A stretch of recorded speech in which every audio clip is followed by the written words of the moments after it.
भारत हा वीर महापुरुषांची भूमी आहे. वेळोवेळी महान लोकांची गाथा चित्रपटाद्वारे आणली गेली.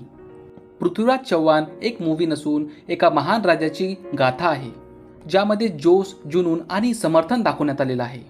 चंद्रप्रकाश द्विवेदीने ह्या मूवीमध्ये इमोशनल आणि ॲक्शनचा तडका लावलेला आहे आणि चित्रपटाला मनोरंजक बनवलेला आहे. या मूवीला बनवायला 18 वर्ष लागले होते, असं एका इंटरव्ह्यूमध्ये अक्षय कुमारनी सांगितलं होतं. चला जाणूया की पृथ्वीराज चव्हाणची स्टोरी काय आहे. त्यापूर्वी माझ्या ह्या चॅनलला लाईक आणि सबस्क्राईब करायला नको विसरा. मूवीची सुरुवात ही अफगाणिस्तानच्या एका शहरामधून होते. इथे पृथ्वीराज चव्हाणला मोहम्मद गौरीने बंदी बनवून ठेवलं होतं आणि आजच पृथ्वीराज चव्हाणला शिक्षा पण देणार आहे.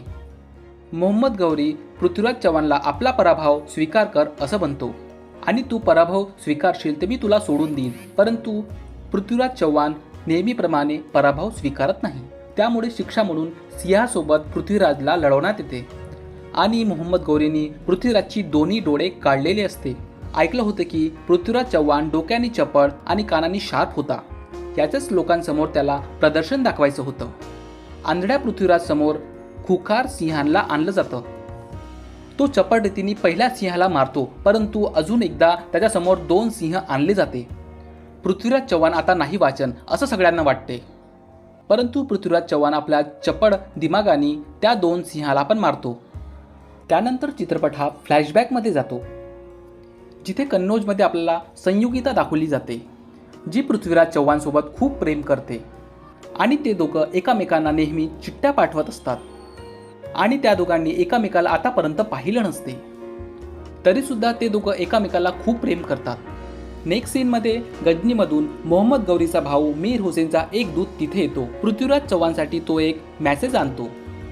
दूत पृथ्वीराज चव्हाणला म्हणतो की मोहम्मद गौरी आणि मीर हुसेन ह्या दोघांमध्ये बगावत झालेली आहे. त्यामुळे मोहम्मद गौरी हा मीर हुसेनला आता मारणार आहे.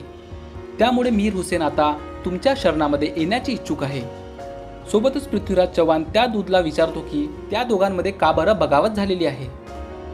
दूत सम्राटला सांगतो की मोहम्मद गौरीच्या एका बायकोला मीर हुसेन हा पळून आणलेला आहे. ॲक्च्युली मोहम्मद गौरीची ती वाईफ नाचणेवाली होती आणि मीर हुसेन आणि ती एकामेकासोबत खूप प्रेम करत होते आणि मीर हुसेनला वाचवणारा एकमात्र व्यक्ती म्हणजे पृथ्वीराज चव्हाण. पृथ्वीराज चव्हाण काही पण डिसिजन घेण्यापूर्वी आपल्या सल्लागाराला नक्की विचारत होता. पृथ्वीराज चव्हाण जेव्हा आपल्या सल्लागाराला विचारतो की काय करायला पाहिजे, त्यावर कानका काका म्हणतो की एका नाचणेवाली बाईसाठी मी का बरं सुलतानसोबत भिडू. सम्राट म्हणतो की नाचणेवाली बाईची काही इज्जत नसते का. काका सम्राटला म्हणतात की तुम्ही काहीतरी विसरले आहे. गजनीचा राजा हा एक निर्दयी व्यक्ती आहे. त्यावर सम्राट म्हणतो की मी हे सगळं विसरलेलो नाही आहे. ॲक्च्युली गजनीच्या गौरीने सोमनाथचं मंदिर हे तोडलेलं होतं आणि शिवच्या ज्योतिर्लिंगाच्या तुकड्याला आणि महमूदच्या मस्जिदीसमोर ठेवण्यात आलेलं होतं आणि ते लोक येता जाता शिवलिंगवरून जाईल आणि सोबतच आपल्या पायाची धूळ साफ करणार.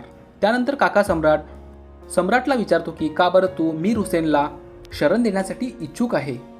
सम्राट म्हणतो की मी युद्धाच्या भीतीने आपला धर्म नाही सोडू शकत आणि शरणमध्ये आलेल्या हर एक व्यक्तीचा रक्षा करणं एका हिंदूचं धर्म आहे आणि रक्ताच्या आपल्या आखरी बूंदपर्यंत मी आपल्या धर्माचं पालन करणार. त्यामुळे सगळ्या सल्लागाराला राजाची गोष्ट ऐकावी लागते. त्यामुळे ते लोक पुढच्याच दिवशी मीर हुसेनला घ्यायला जातात.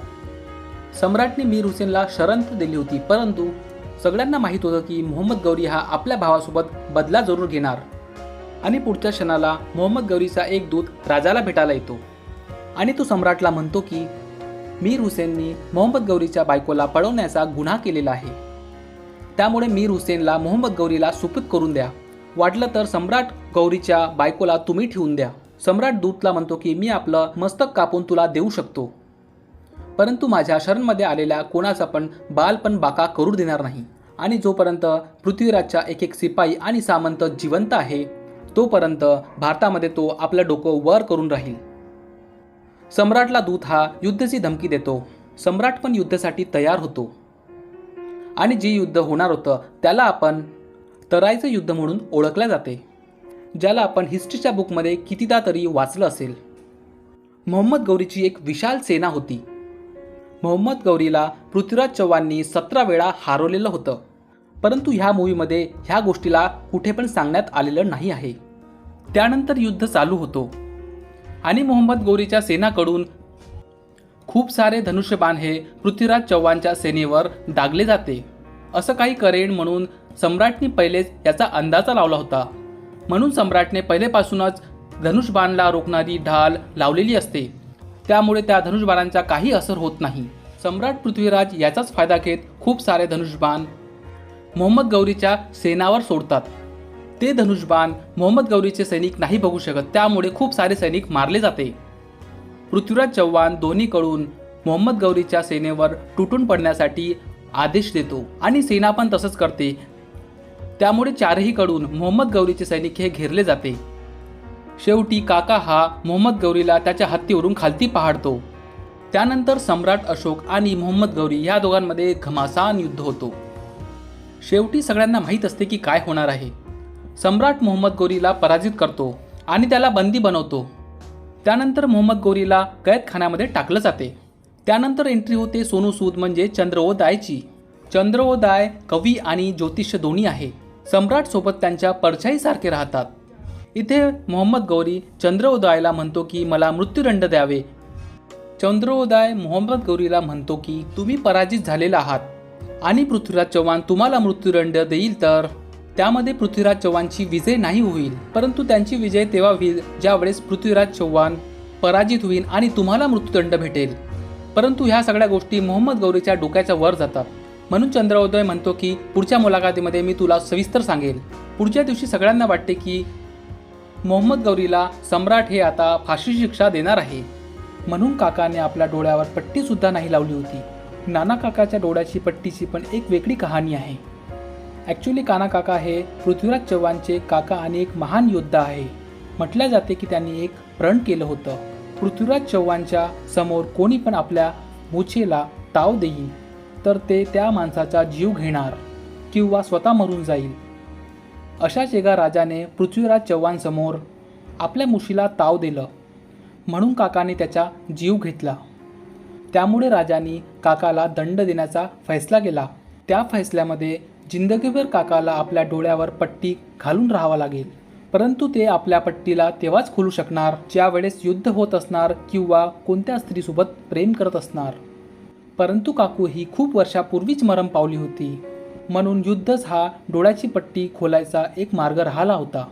पुढे आपण पाहतो की मोहम्मद गौरीला पृथ्वीराज चव्हाण हा सोडण्याचा आदेश देतो.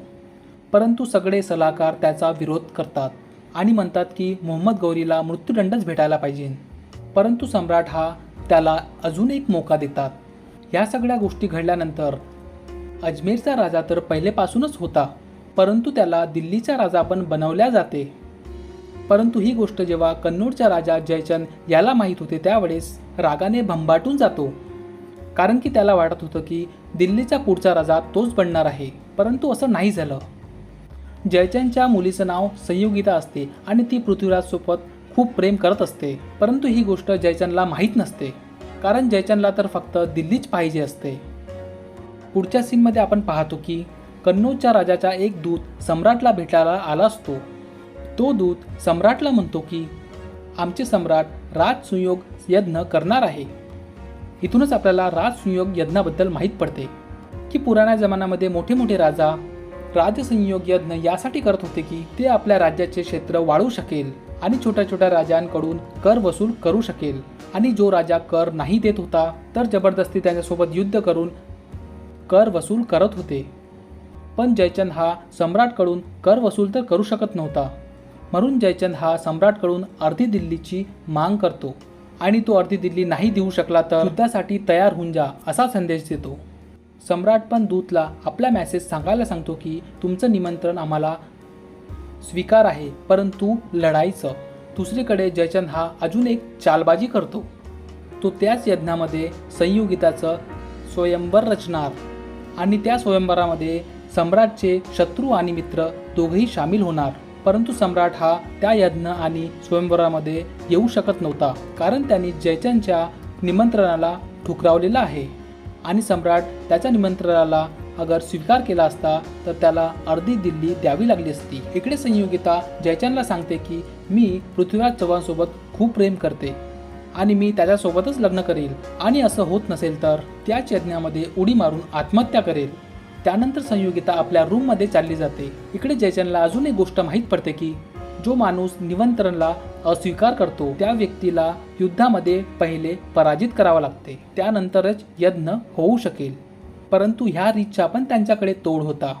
ज्या माणसांनी त्यांचं निमंत्रण अस्वीकार केलं असेल त्यांचा पुतळा बनवण्यात येते.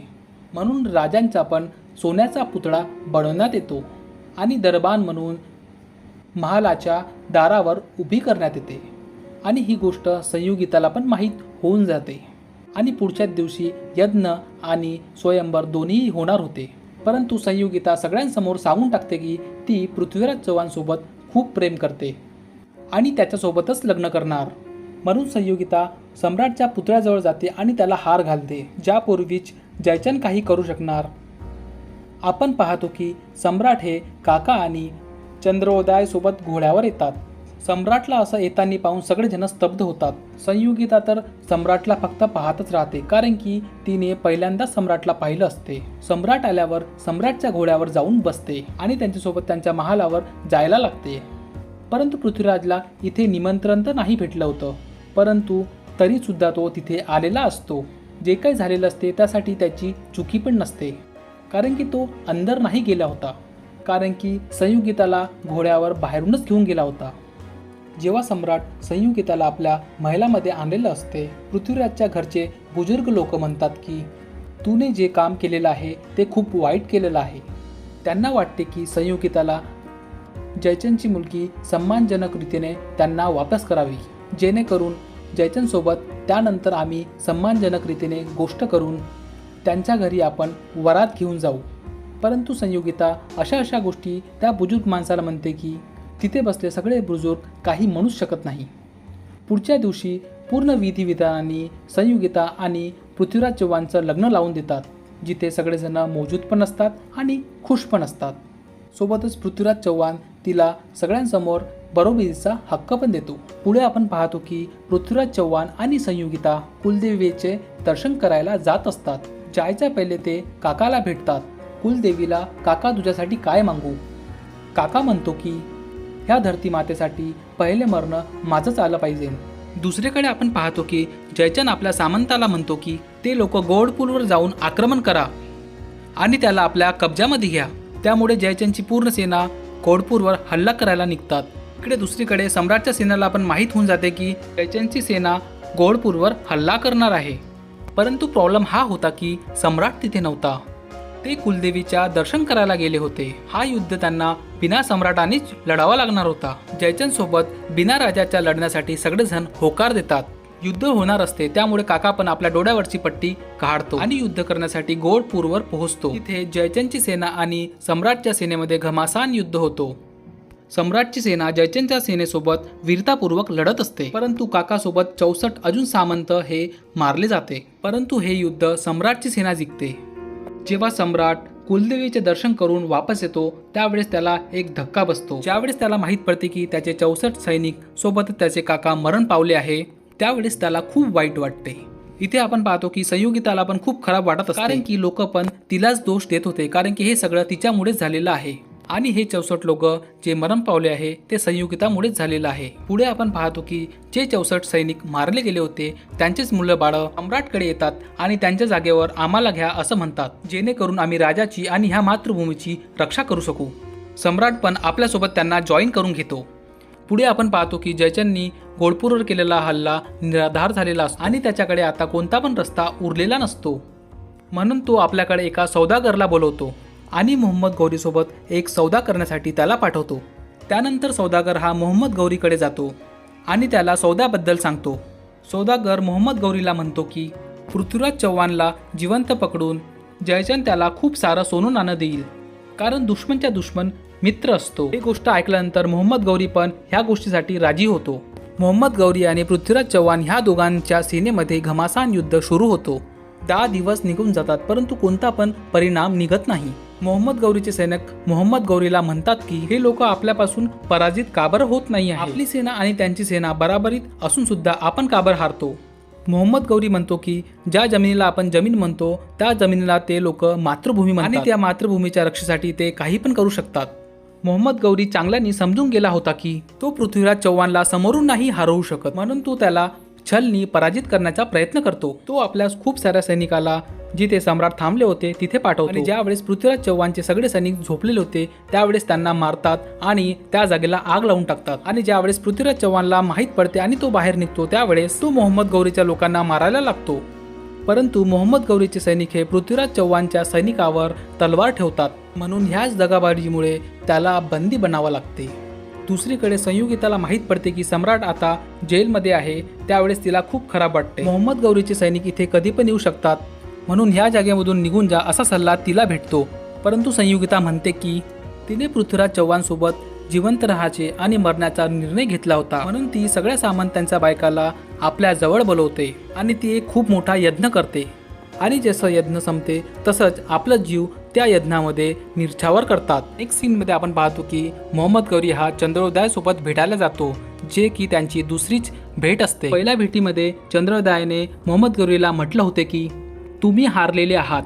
पृथ्वीराज चव्हाणने तुम्हाला मारण्याचा निर्देश दिला असता तर पृथ्वीराज चव्हाण तिथे जिंकला नसता, परंतु त्यांची विजय त्यावेळेस होईल ज्यावेळेस पृथ्वीराज चव्हाण हारेल आणि ते तुम्हाला मारेल. मोहम्मद गौरी म्हणतो की आता पृथ्वीराज चव्हाण काहीच करू शकणार नाही, सोबतच त्याची शान पण मिटलेली आहे आणि त्याचे दोन्ही डोळे पण नाही आहे.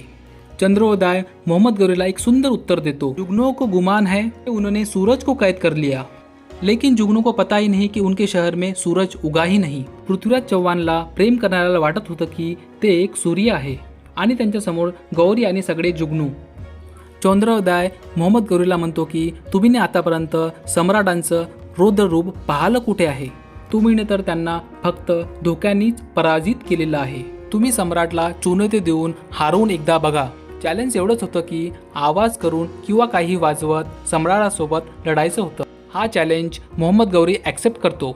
दुसऱ्याच दिवशी ज्यावेळेस मैदानामध्ये पृथ्वीराज चव्हाणची एंट्री होते, प्रजा हे पृथ्वीराज चव्हाणची जय जयकार करायला लागतात, कारण की त्यांनी एवढ्या मोठ्या शूरवीरला कधीच बघितलं नसते. नेक्स्ट डे पृथ्वीराज चव्हाणला एक चॅलेंज दिला जाते, ज्यामध्ये त्यांना एक धनुष दिला जाते. 7 तीर असणार आणि 7 सैनिक असणार आणि पृथ्वीराज चव्हाणने त्या 7 सैनिकांमधून एक शिपायाला पण मारलं तर तो स्वतः तर मुक्त होणारच, सोबतच त्याचे सैनिक पण मुक्त होणार. म्हणजेच पृथ्वीराज चव्हाणजवळ 7 तीर आहे आणि 7 मोके. परंतु पृथ्वीराज चव्हाण ह्या चॅलेंजला ठुकरावतात. ते म्हणतात की मला एवढा मोठा मोका नाही पाहिजे, मला तर फक्त एक मोका पाहिजे, ज्यामध्ये एक मोका, एक तीर आणि एक सिपाही असणार आणि तो सिपाही कोणी नसून मोहम्मद गौरी असणार. मोहम्मद गौरी पण त्याच्या चॅलेंजला ॲक्सेप्ट करतो आणि मैदानामध्ये उतरतो आपल्या घोड्या आणि भाल्यांसोबत. मोहम्मद गौरीला वाटत होती की मोठ्या सोप्या रीतीने पृथ्वीराज चव्हाणला पराजित करता येईल, कारण की त्यांचे दोन्ही पण डोळे नसतात आणि तो त्याला आहट करूनच फक्त मारू शकतो. मोहम्मद गौरी हा सम्राटला भटकवण्याचा प्रयत्न करतो. वेगळ्या दिशेने त्याच्याकडे जायला लागतो, परंतु सम्राट हे सप्तपिती बाण चालवण्यामध्ये निपुण आहे. मोहम्मद गौरी जेव्हा सम्राटाजवळ येतो त्यावेळेस पृथ्वीराज चव्हाण आपल्या अनुभवाने एकाच तीरने मोहम्मद गौरीचा वध करतो. मोहम्मद गौरी तर हा मारला जातो. चंद्रोदय हा सम्राटपाशी येतो. मोहम्मद गौरीचे सैनिक चंद्रोदय आणि सम्राटवर खूप सारे बाण मारतात, त्यामुळे दोघं पण तिथेच शहीद होतात. हे खरं आहे की मोहम्मद गौरीला जीवनदान नाही दिलं असतं तर भारताचा इतिहास आज काही वेगळा असता. ज्या लोकांना इतिहासच्या घडामोडीमध्ये इंटरेस्ट आहे त्या लोकांना ही मूवी नक्कीच आवडेल. आशा करतो तुम्हाला माझं हे एक्सप्लेनेशन आवडले असेल. व्हिडिओ चांगला वाटला असेल तर लाईक आणि सबस्क्राईब जरूर करा.